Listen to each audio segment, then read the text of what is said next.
Yeah, I think this next talk is going to be loaded, but in a good way. The talk is going to cover how game devs have banded together to fight against harassment, discrimination, job insecurity, issues that have been prevalent issues for decades. And they're going to deep dive into what labor unions are, their history, and how they can really play a role in empowering game devs to come together to fight for inclusion and representation in gaming. So without further ado, let's welcome our speakers.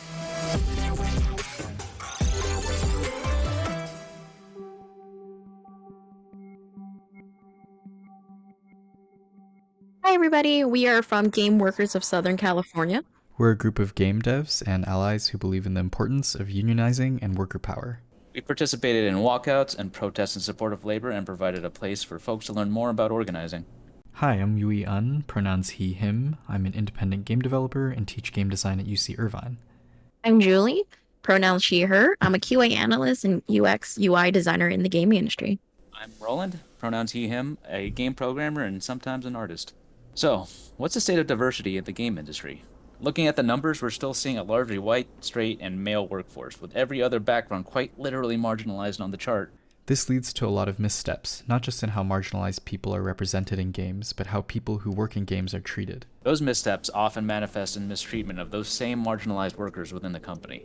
Even if you think politics are outside the scope of game studios, how they treat their employees is something extremely within their scope. So, what has been done to address this? So, some companies have DEI, which stands for Diversity, Equity, and Inclusion. Their purpose is to create a space where workers with similar backgrounds can meet up in small groups or learn about other groups on their own time. They're often implemented as affinity groups, opt-in groups of employees organized by identity. Affinity groups offer safe spaces for people to talk about issues they usually wouldn't in a work setting. This goes a long way to making a workplace feel welcoming, but when it comes time to make changes, things get complicated. So, DEI efforts don't challenge power dynamics. Your boss is still your boss, even if you're both people of color, LGBTQ, or disabled. When addressing issues like poor working conditions, crunch, harassment, and pay disparity between POC and white colleagues, leadership is often the main obstacle. For example, Vice President of Corporate Affairs and former Bush advisor Fran Townsend presided over Blizzard's Women's Network Affinity Group before being ousted by workers last July. She stubbornly defended Blizzard even while the company's years of sexual harassment came to light and was caught tweeting diatribes against whistleblowing. And people like Fran are often where the buck stops on DEI efforts. If leadership is not committed to DEI, it will not succeed. Changes to leadership are structural, and structural change requires structural power. So unions and building power. Simply put, unions are you and your coworkers working together to wield your power to make positive change through your job. Now, where does power in a union come from? You, as a worker, provide essential labors for your boss. Without you, the company cannot make the products and services they need to sell and survive. You can't turn wood into a chair by throwing dollar bills at it. Making a stand without support of your fellow workers just makes you a target. You know, a nail that sticks up gets hammered and all that. So, united we bargain, divided we beg. But if we all stand up together, we pose a tangible threat to the boss's power. Games aren't made without workers making them, and money doesn't flow without games and content to sell. And with that tangible threat, we can make some real positive change. Oh, how do you build a union? Step 1, have a one-on-one conversation. Step 2, build a committee. Step 3, certification. Step 4, escalation. Step 5, negotiate. And step 6, protect your wins. The cornerstone of all organizing is the one-on-one conversation. You'll be talking to people, listening to their problems, and if they're open to it, proposing a solution. First, find an opportunity to agitate a fellow worker. That means learning about what's bothering them about work. DEI infinity groups are great for finding folks to have one-on-one with. These groups are small enough to get intimate conversations, and picking someone to do a follow-up is always a great way to show that you care. Or you could just approach somebody and ask if they want to grab lunch. It's scary, I know, but people are surprisingly open to it, especially in the days of remote work. It only takes a few open questions to get people talking about their problems. And when they start talking about their problems, remember, 80% listening, 20% talking. You might be excited to talk about solutions right off the bat, but the person you're talking to needs to be assured that you care about their specific issues. But once they're open to solutions, make a mutual commitment to pursue them. Think of other workers that may want to join in the conversation and attend a training together. Really emphasize the teamwork. As you grow that team, people might have doubts about organizing, usually fearing management's response, how they might resist or retaliate. You can inoculate your coworkers from their own anxieties by simply telling them what to expect. Companies often use the same excuses to avoid addressing their issues. If you let your coworkers know about them ahead of time, you'll prove how disingenuous those excuses are. And in doing all this, you can build a relation of trust between yourself and your coworkers. After you found at least one other person that finds unionizing worthwhile, repeat the process until you have an organizing committee. The OC is the foundational body of the union, a group of leaders that keep the wheels of the movement turning.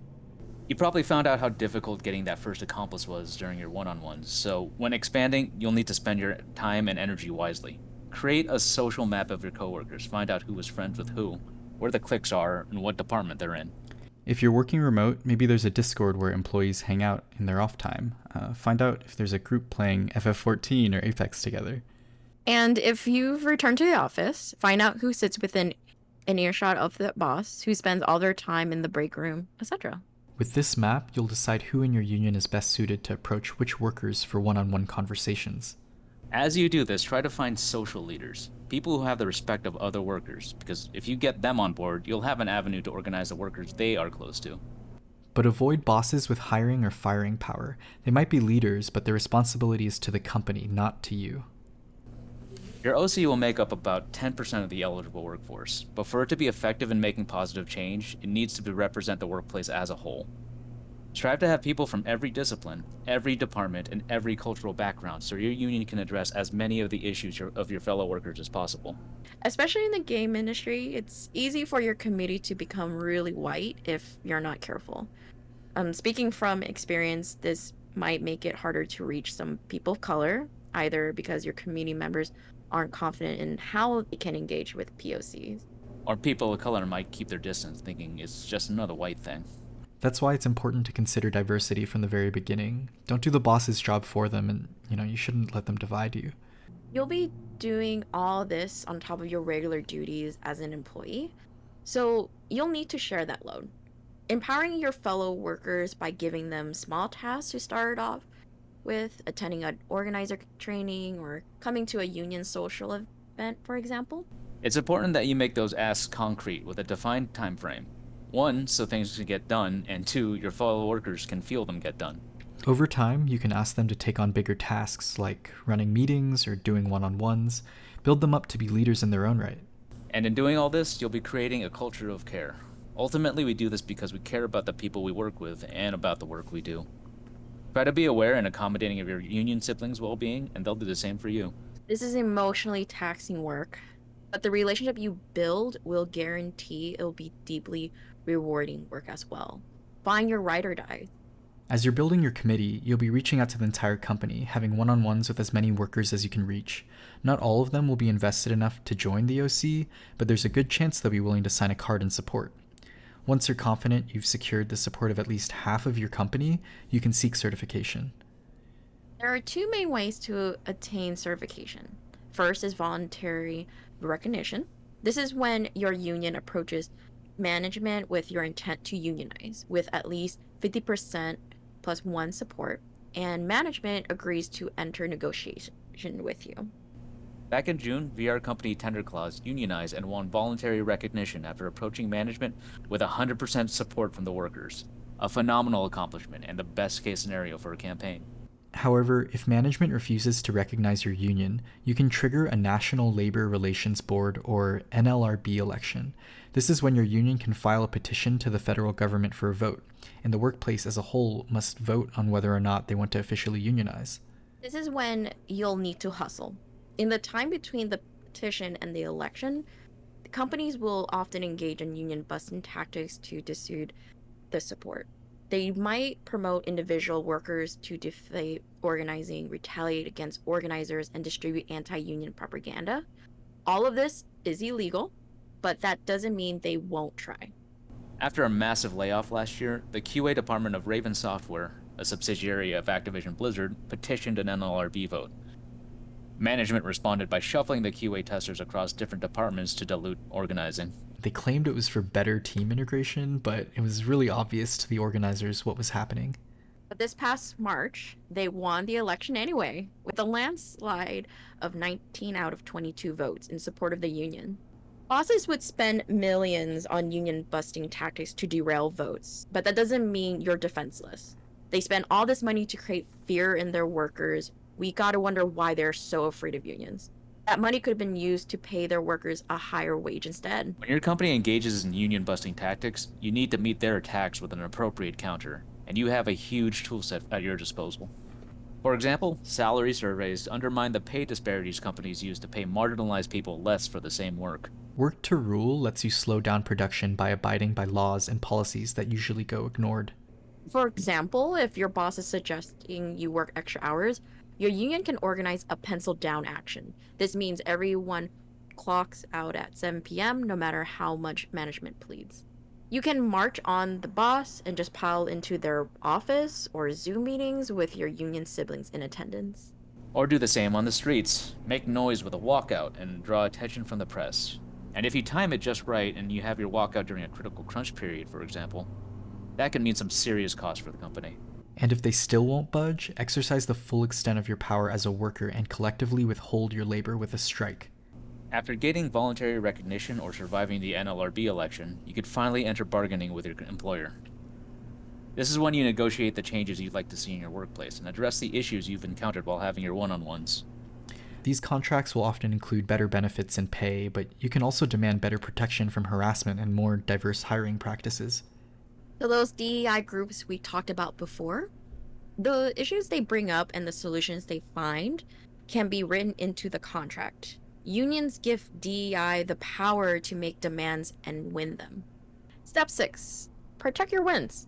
By building the connections between you and your fellow workers, by creating a culture of care where your union has your back, thick and thin, you can leverage your real collective power to fight and win. So how to get involved? If you're looking to get started in organizing your workplace, reach out to the Communication Workers of America. They host trainings every weekend that goes over everything we touch on here, but in so much more detail. And if you're looking for a community of like-minded game workers and allies, check out Game Workers of Southern California. You can find us on Twitter and apply for membership. Even if you're not in SoCal, feel free to join. Region Lock is for Nintendo, not us. Thanks, everyone. Yay! Thank you to our lovely speakers for touching upon such an important topic. And in the meantime, I realized, have I reminded y'all enough that we actually have a job board for this Game Devs of Color Expo. And in that job board, our premium sponsors, such as Microsoft, aka Xbox, are listing potential roles and opportunities. So if you haven't yet already, I would definitely encourage taking a peek.